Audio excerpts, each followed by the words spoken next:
बच्चों आज हम फिर प्रश्नावली 5.1 कॉन्टिन्यूटी की सातत्यता की करने जा रहे हैं।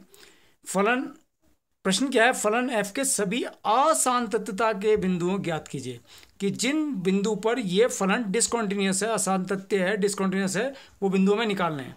सबसे पहले हम फलन को देखेंगे अपने। तो फलन हमें दिया है fx बराबर 2x+3। तो फलन का मान 2x+3 कब है? 2 से छोटे के लिए 2x+3 और 2 के बराबर के लिए 2x+3 है, और 2 से बड़े के लिए फलन है 2x-3। यानी कि 2 से छोटे के लिए फलन 2x+3, 2 के बराबर के लिए फलन का मान 2x+3 और 2 से बड़े के लिए फलन का मान 2x-3 होगा। अब हम इसको सवाल को सॉल्व करने जा रहे हैं। तो सवाल सॉल्व करने के लिए फॉर्मूला क्या होगा हमारा? लिमिट x टेंड्स टू 2 पर, या c, अभी तो c मान लेते हैं, fx निकालेंगे और फिर यहाँ सीमा निकालेंगे, फिर उसी बिंदु c पर फलन का मान निकालेंगे। अगर ये दोनों मान बराबर हो जाते हैं तो हम वो कहते हैं कि ये फलन कॉन्टिन्यूस है, यानी कि संतत है। तो हम सवाल शुरू कर रहे हैं। तो अब हम कैसे सवाल शुरू करेंगे? सबसे पहले आप किस पर चेक कर सकते हैं? 2 पर। क्यों चेक कर सकते हैं 2 पर? क्योंकि 2 के छोटे के लिए, 2 से छोटे के लिए ही फलन दिया है, 2 से बड़े के लिए भी हमें फलन दिया है। तो सबसे पहले हमने लेफ्ट हैंड लिमिट निकाली, लेफ्ट हैंड लिमिट, और इसको हमने लिखा let x is equal to, left hand limit निकालने के लिए हम 2 पर निकालने जा रहे हैं। तो 2 से हम एक अल्प राशि घटाएंगे h, तो 2 - h, यानी कि 2 के बाईं ओर जाएंगे। अब समझिए हमने x बराबर 2 - h ले लिया। व्हेन x टेंड्स टू 2, इसका मतलब समझिए x टेंड्स टू 2 का मतलब है जब x 2 की ओर बढ़ रहा है, तो जैसे ही x 2 पर पहुंच जाएगा तो 2 से 2 कट जाएगा, तो h का मान कितना आ जाएगा? 0। Then h tends to always 0। अब हम फलन का चयन करेंगे। तो 2 - h का मतलब, अगर हम 2 में से कोई भी संख्या अल्प राशि घटाते हैं तो अल्प राशि घटाने पर क्या होगा कि 2 से छोटे के लिए 2 से छोटा जाएगा मान। तो 2 से छोटे के लिए फलन आप देखिए ऊपर, x <= 2 के लिए फलन दिया है 2x+3। तो अब हमारे पास फलन हो गया fx बराबर 2x+3। अब आप क्या करेंगे? दोनों ओर लिमिट लगा देंगे। तो लिमिट x टेंड्स टू 2 पर fx बराबर लिमिट x टेंड्स टू 2 पर 2x+3। अब आप इसमें लिमिट रख दीजिए। तो लिमिट किसकी आ जाएगी अब? h की। तो limit h tends to 0, 2 into x की जगह पर मान कितना आ गया? 2 - h + 3। इसमें लिमिट लगा दीजिए 2 इंटू 2 - 0 + 3। तो आप देख रहे होंगे 4 + 3 और 4 धन 3 का मान कितना हो गया? 7। अब हम लेफ्ट हैंड लिमिट निकाल लिया हमने। अब हम निकालने जा रहे हैं राइट हैंड लिमिट। तो राइट हैंड लिमिट को आप ध्यान से देखिए, वहाँ पर हमने माना था x = 2 - h। तो राइट हैंड लिमिट क्या होगी? Let x = 2 + h। Right hand में हम क्या करें? 2 के किस ओर बढ़ गए? दाईं ओर बढ़ गए, राइट हैंड साइड में बढ़ गए, और एक अल्प राशि हमने इसमें जोड़ दी h।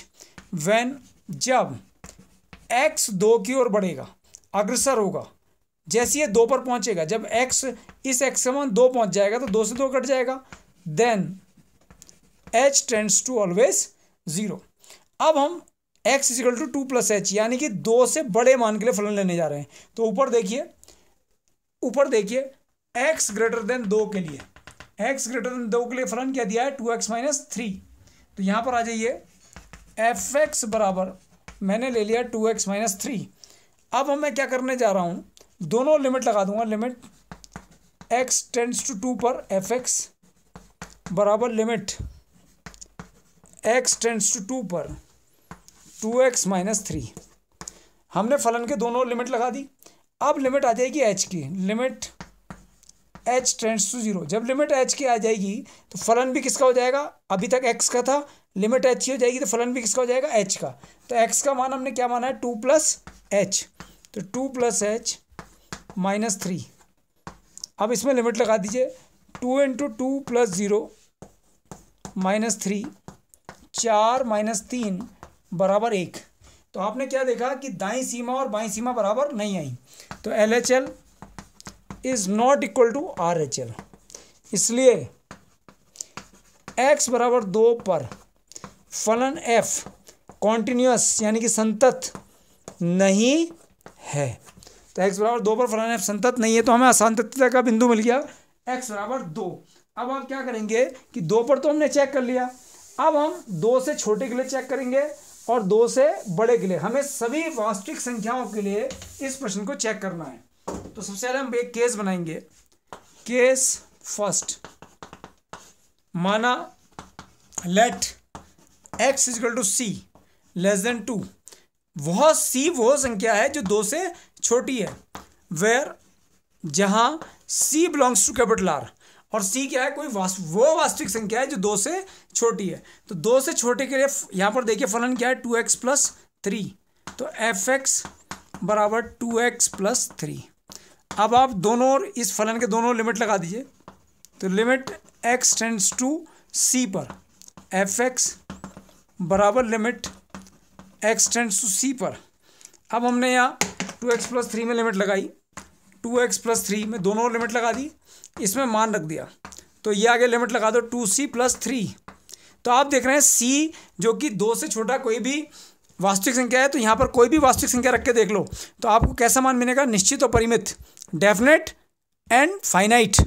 तो हमें 2c प्लस 3 यानी 1 रखा तो 2 एकम 2 और 3 5 मिला, -1 रखा, -2 प्लस 3 1, तो निश्चित और परिमित मान मिल रहा है। तो इसका मतलब ये फलन की सीमा हो गई। अब हम फलन का मान निकालेंगे। x बराबर c लेस देन 2 पर फलन का मान, तो देखिए फलन का मान कैसे निकलेगा, fx बराबर 2c plus 3, 2x plus 3।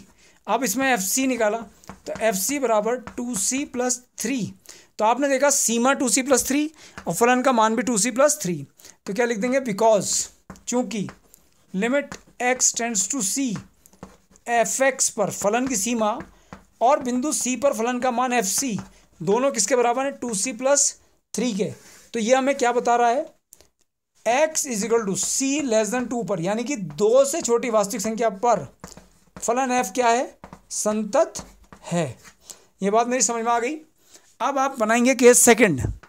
Case second में क्या करेंगे, माना x बराबर 2 से छोटी पर तो हमने निकाल चुके हैं, c ग्रेटर देन 2 यानी कि 2 से बड़ी संख्या पर निकालने जा रहे हैं हम। कौन है वो c, क्या है, एक वास्तविक संख्या। कौन सी वास्तविक संख्या है, जो 2 से बड़ी है। तो 2 से बड़ी के लिए फलन देखो यहाँ fx बराबर 2x माइनस 3, 2 से बड़े के लिए फलन ये है, तो फलन हम ये ले लेंगे fx बराबर 2x माइनस 3। फलन ये ले लिया, दोनों और लिमिट लगा दी, limit x tends to c, limit x tends to c 2x minus 3, और हमारा यहाँ पर आ गया 2x माइनस 2c माइनस 3।